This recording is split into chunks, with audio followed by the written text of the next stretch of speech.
बहुत बहुत स्वागत है आपका। Thank you very much for coming to the session. तो आज की प्रैक्टिस शुरू करते हैं। एक छोटा सा कॉन्वर्सेशन है, husband and wife are talking together, right. तो इस कॉन्वर्सेशन में हम जो भी सेंटेंसेस यूज करेंगे, हर सेंटेंस को बिल्कुल नेचुरली इंग्लिश में फॉर्म करेंगे, the way native English speakers do. I will be sharing my screen with you. Screen में आपके साथ में शेयर कर देता हूँ हर सेंटेंस का स्ट्रक्चर, लॉजिक और ग्रामर साथ के साथ समझते हुए चलेंगे, ताकि कंसेप्ट्स क्लियर हों और इनके बेसिस पे फिर आप दूसरे सेंटेंसेस बना पाए। ऑलराइट, सो जो हुआ अच्छा हुआ, वाइफ ने कहा जो हुआ अच्छा हुआ। इसी सेंटेंस से आपको लॉजिक ऑफ स्पोकन इंग्लिश समझ में आ जाएगा। देखिए इस बात को कहना कैसे है, what ever happen happen for the best. What ever happen, जो भी हुआ, हैपन फॉर द बेस्ट। समझाने का इसमें तात्पर्य क्या था कि जो हुआ अच्छा हुआ। हमारे माइंड को एक ट्रेनिंग मिली हुई है कि हम हिंदी में जितने शब्द बोलते हैं उतने ही शब्दों में हम इंग्लिश का सेंटेंस बनाने की कोशिश करते हैं, विच इज नॉट पॉसिबल। बिल्कुल भी ऐसा नहीं करना है। सिचुएशन को समझाने के लिए, बात को कहने के लिए शब्द कम करने पड़ते हैं, कई बार बढ़ाने पड़ते हैं। आपका मेन पर्पस होना चाहिए to convey your message. Message पहुंचे, भले हम हिंदी में 10-12 शब्द ज्यादा बोलते हैं। I hope you got the point. So what ever happen happen for the best, यानी जो हुआ अच्छे के लिए हुआ। कुल मिला के ये मैसेज हमारा सेम रहा, right. Look at the next sentence. किस बारे में बात कर रही हो? नाउ हस्बैंड इज आस्किंग, किस बारे में बात कर रही हो? शब्दों को मत गिनिए, शब्दों पे मत जाइए। सिचुएशन पूछनी है कि किस बारे में कोई बंदा बात कर रहा है, तो कैसे कहेंगे? बिल्कुल simple, what you talking about. What are you talking about. देखिए इसका एक थोड़ा सा प्रोनाउंसिएशन भी है। कोई भी ऐसा वर्ड जब आता है इंग्लिश में जहां पर आई एन जी लगा होता है, वॉकिंग, टॉकिंग, स्मोकिंग, तो एक्चुअल में हम इसमें जी को साइलेंट कर देते हैं। इस प्रकार के सेंटेंसेस में व्हाट यू टॉकिंग अबाउट, जी को यहाँ पे बिल्कुल भूल जाइए, तो इस वर्ड को आप अच्छे तरीके से प्रोनाउंस कर पाएंगे। So what you talking about, right. आप किस बारे में बात कर रहे हो? Look at the next sentence. वही तुम्हारा दोस्त जिसका तलाक हो गया।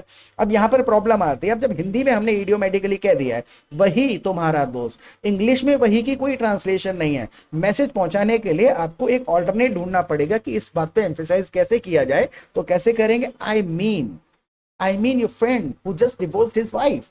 आई मीन योर फ्रेंड, यहां पर कहा वही तुम्हारा दोस्त, यहां पर आई मीन से रिप्लेस कर दिया। I mean your friend who just divorced his wife, जिसने अभी अपनी वाइफ को तलाक दिया है। अब इसी चीज को अगर आप ये कहने की कोशिश करें जिसका अभी अभी तलाक हुआ है, I mean your friend, I mean your friend who just got a divorce, who just got a divorce. देखिए जब आप डिवोर्स वर्ड को एज ए नाउन यूज करेंगे तो ए के साथ करेंगे, I mean your friend who just got a divorce, या फिर who divorced his wife.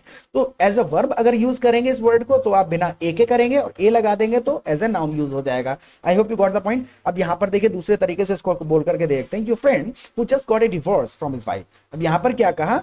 Wife, husband ने पूछा who are you talking about, किसके बारे में बात कर रहे हो? I am talking about your friend who just got a divorce from his wife. तो यहां पर हु गॉट ए डिवोर्स जब कहा तो यहां पर एज ए नाउन हमने इस वर्ड को यूज कर दिया। आई होप समझ में आया होगा। या फिर who just got divorced from his wife, ED लगा दिया तो as a verb, right. Look at the next sentence. यहां किसी का तलाक हुआ है और तुम कह रही हो अच्छा हुआ।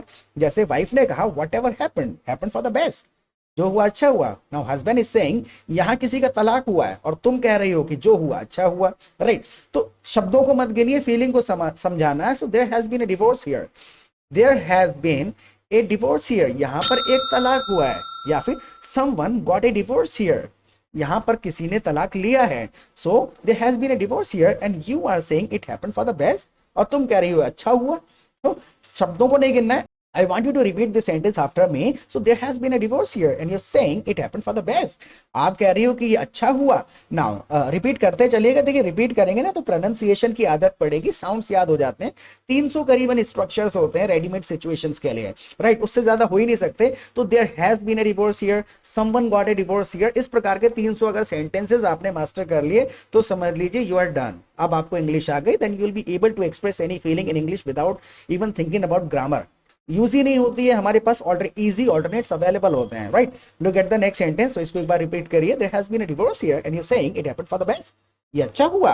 नाउ एक दूसरे के साथ जबरदस्ती रहने से अच्छा है अलग हो जाना। नाउ वाइफ इज सेइंग एक दूसरे के साथ जबरदस्ती रहने से अच्छा है अलग हो जाना। So it's better to separate, separate अपने आप में एक वर्ब है। It's better to separate than to live together forcefully, यानी अब यहां से इट्स से स्टार्ट किया, ये भी 300 में से एक स्ट्रक्चर है। जब भी हम अवस्था बताते हैं, so it's better to separate than to stay together forcefully. एक दूसरे के साथ में जबरदस्ती रहने से अच्छा है सेपरेट हो जाना। अब इसी चीज को दूसरे तरीके से कहते हैं, एक दूसरा स्ट्रक्चर यूज करते हैं यहीं पर।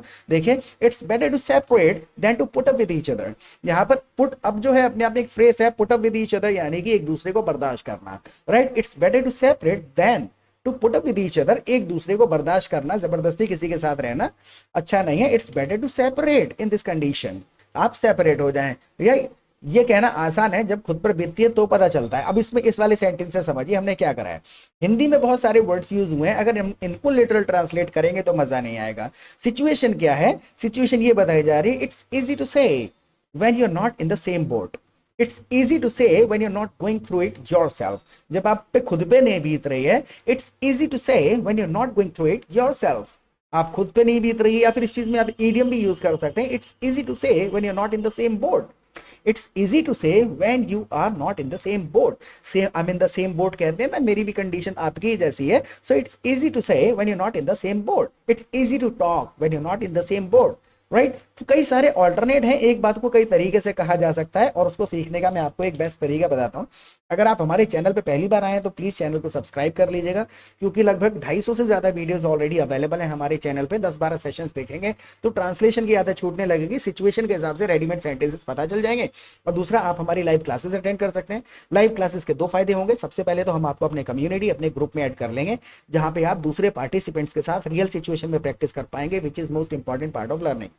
जब तक आप रियल सिचुएशन में बातचीत नहीं करेंगे, तब तक आपको सिचुएशनल इंग्लिश नहीं आ पाएगी। ट्रांसलेशन करते रहेंगे अकेले सोच के, और ट्रांसलेशन से मात्र 10% इंग्लिश बोली जा सकती है। Rest 90% of the English is spoken its own way, which has no connection with Hindi, जिसका कोई कनेक्शन एक्चुअल में हिंदी से नहीं है। तो ग्रुप में क्या होता है, 200-300 पार्टिसिपेंट्स होते हैं, पूरा दिन रैंडम टॉपिक्स पे कॉन्वर्सेशन चलती रहती है ग्रुप में। तो वहां पे आप बातचीत करेंगे, सुनेंगे, लोगों के सेंटेंसेस पढ़ेंगे, तो पता चलेगा सिचुएशन में क्या कहना है और कितने तरीके से इस बात को कहा जा सकता है। और सिर्फ चैटिंग नहीं कर सकते, फोन पे बात कर सकते हैं। बोल बोल के जब प्रैक्टिस करेंगे तो सेंटेंसेस की आदत पड़ेगी, that you already know, right. और शाम को फिर हमारी लाइव क्लासेस होती है, तो वहां पर भी simply come together every evening and we discuss some complicated grammatical rules and sentences for 2 hours. 2 घंटे डिस्कशन करते हैं। उस डिस्कशन में डाउट क्लियरिंग सेशन होते हैं। एक्चुअल में लोग अपने अपने सेंटेंसेस पूछते हैं कि इस बात को कैसे कहा जाएगा, इसको कहने के और क्या तरीके हैं। 1.5-2 घंटा सेशन में जब आप बिताएंगे, नए नए सेंटेंसेस सुनेंगे, ग्रामर वगैरह साथ के साथ समझेंगे। 15-20 दिन में कंसेप्ट क्लियर हो जाएंगे। सेंटेंसेस को आदत में डालने के लिए प्रैक्टिस पार्टनर्स यहाँ मिल जाएंगे, एटमॉस्फेयर मिल जाएगा। तो ऑलमोस्ट सारी चीजें आपको यहाँ मिल जाएंगी जो भी फ्लुएंसी अचीव करने के लिए जरूरी है। और सब कुछ अनलिमिटेड है, फीस की बिल्कुल चिंता मत करिएगा। वन टाइम एक छोटा सा रजिस्ट्रेशन चार्ज करते हैं हम। तो लाइव क्लासेस में आइएगा, मोस्ट वेलकम है आपका। Let's get back to it now. उनकी शादी कितने दिन चली, अब मान के चलिए उनकी शादी कितने दिन चली। So how long did there marriage last, how long did there marriage last, उनकी शादी कितने दिन चली। अब इसमें समझने वाली बात क्या है, कोई भी समय कितनी देर, ड्यूरेशन पूछते हैं, कोई भी काम कितनी देर होगा। जैसे मान के चलिए क्लास कब तक चलेगी, how long will the class last. तो ये रेडीमेड स्ट्रक्चर्स होते हैं, समय की जब बात करेंगे तो तुरंत हाउ लॉन्ग आ जाना चाहिए दिमाग में, राइट। तो ये कैसे समझ में आएंगे, रिपीटेडली जब आप कॉन्वर्सेशन में सुनते रहेंगे ना ग्रुप के अंदर, तो पता चल जाएगा, आदत में आ जाएंगे। सिचुएशन के हिसाब से सेंटेंसेस याद आने लगेंगे जो अभी याद आते नहीं है, राइट। तो मुझे पक्का तो नहीं पता, लेकिन शायद 5 साल मान के चलिए। वाइफ ने पूछा how long did the marriage last, उनकी शादी कब तक चली, कितने समय चली, मुझे पक्का तो नहीं पता, लेकिन शायद 5 साल। सो आई एम नॉट श्योर, पक्का नहीं पता है। प्रोबेबली 5 years, प्रोबेबली कह दीजिए, परहैप्स कह दीजिए, मे बी कह दीजिए, आई थिंक कह दीजिए, आई थिंक 5 years, राइट। तो बहुत सारे ऑल्टरनेट है हमारे पास में, हमारे माइंड में क्यों नहीं आते हैं, क्योंकि हमने एक सीखा होता है ट्रांसलेशन करके। जब कॉन्वर्सेशन करेंगे ग्रुप के अंदर, तो वहां पर आपको रिपीटेडली बार बार ये चीजें सुनने को मिलती रहेंगी, राइट। तो खुद से आदत में आ जाएगा, सुनना है, एटमॉस्फेयर का सारा गेम है।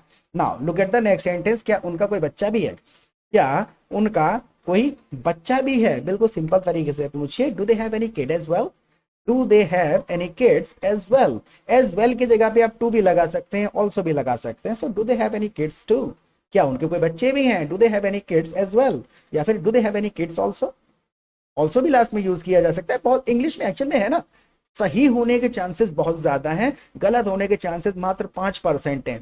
15-20 ग्रामेटिकल रूल हैं, लिटरल ग्रामेटिकल रूल उनको नहीं तोड़ रहे हैं आप, तो समझ लीजिए आपका सेंटेंस ठीक है, राइट। लेकिन वो 15-20 रूल इतने ज्यादा कॉम्प्लिकेशन पैदा कर देते हैं जब हम ट्रांसलेशन करते हैं। तो ट्रांसलेशन नहीं करना है, रियल सिचुएशन में प्रैक्टिस करिए। Let's not deep dive into it, पूरा का पूरा यहाँ एक सेशन से नहीं समझना है। नहीं है, मान के चलिए किसी ने पूछा do they have any kids as well, क्या उनके बच्चे भी हैं? अब आपको कह रहे हैं नहीं है, नहीं है तो simple they don't, they don't. अब अगर हम इस सेंटेंस को लिटरल ट्रांसलेशन करते हैं हिंदी में, या इसकी ट्रांसलेशन से समझने की कोशिश करें तो फीलिंग नहीं आएगी। Getting my point? तो हम जबरदस्ती कहने की कोशिश करेंगे they don't have any children. जब हम इस प्रकार से ट्रांसलेशन कर करके बोलेंगे तो कुछ सेंटेंसेस हैं जो बन जाते हैं, 90% नहीं बन पाएंगे, राइट, क्योंकि वो सिचुएशन के हिसाब से बोले जाते हैं। Now look at the next sentence, इसीलिए उन्होंने एक दूसरे को बर्दाश्त नहीं किया। नाउ वाइफ इज सेइंग कि they don't have any children, उनके कोई बच्चे नहीं हैं, इसीलिए उन्होंने एक दूसरे को बर्दाश्त नहीं किया। So that's why they didn't put up with each other, they didn't put up with each other कहा जा सकता है, या फिर that's the reason they didn't tolerate each other, that's why they didn't tolerate each other, इसीलिए उन्होंने एक दूसरे को बर्दाश्त नहीं किया। अब इसी चीज को कहने का अगर कोई तरीका आपके माइंड में आता है तो आप एक सेंटेंस बनाने की कोशिश करिए, राइट। इसीलिए उन्होंने एक दूसरे को बर्दाश्त नहीं किया। कोई वर्ड आप ऑल्टरनेट यूज करके देखिएगा सेंटेंस में, right. Look at the next sentence, अगर बच्चा होता तो उनका तलाक नहीं होता। अब आपको यही बताना है। देखिए अब यहाँ पर थोड़ी सी ग्रामर आ गई, ऐसा होता तो वैसा होता, ये वाले रूल्स हैं जो सीखने होते हैं। 40-50 रूल आ गए तो आ गया सब कुछ, राइट। अगर बच्चा होता तो उनका तलाक नहीं होता। अब यहाँ पर देखिए हमने उनकी बात नहीं की, अगर बच्चा होता, लेकिन फीलिंग अगर इतने शब्दों से बोलेंगे तो नहीं बनेगी बात, हमें ऐड करना पड़ेगा कुछ ना कुछ। If they had a child, right, तो if they had a child, यहां पर इफ दे हमको ऐड करना पड़ा मैसेज पहुंचाने के लिए। तो करना यही है, मैसेज को पहुंचाना है, शब्दों को गिन के ट्रांसलेट नहीं करना है कि कितने शब्दों में हिंदी बोली है। So if they had a child they wouldn't have gotten divorce, अगर बच्चा होता they wouldn't have gotten divorce, एक दूसरे से तलाक उन्होंने नहीं लिया होता। या फिर they wouldn't have gotten A divorce, right, they wouldn't have gotten divorced, यहां पर एज अ वर्ब यूज किया, एक दूसरे को तलाक नहीं दिया होता। या फिर they wouldn't have gotten A divorce, तलाक एक नाउन के तरीके से यूज कर दिया वहां पर। However both the sentences are conveying the same message, right. Now look at the next sentence, शायद इसीलिए बड़े बूढ़े शादी होते ही बच्चा होने पे जोर देते हैं। हमारे बड़े बूढ़े हमेशा से इसीलिए शादी होते ही बच्चा होने पे जोर देते हैं, क्योंकि उनको लगता है कि 1-1.5 साल के बाद लड़ाइयां होने लग जाएंगी, इसलिए बच्चा हो जाएगा तो फिर ये एक दूसरे से ज्यादा नहीं लड़ेंगे। तो यही बात को कहने की कोशिश करी जा रही है, इसीलिए बड़े बूढ़े शादी होते ही बच्चा होने पर जोर देते हैं। अब इस चीज को शब्दों से नहीं ट्रांसलेट करेंगे, सिचुएशन बताते हैं।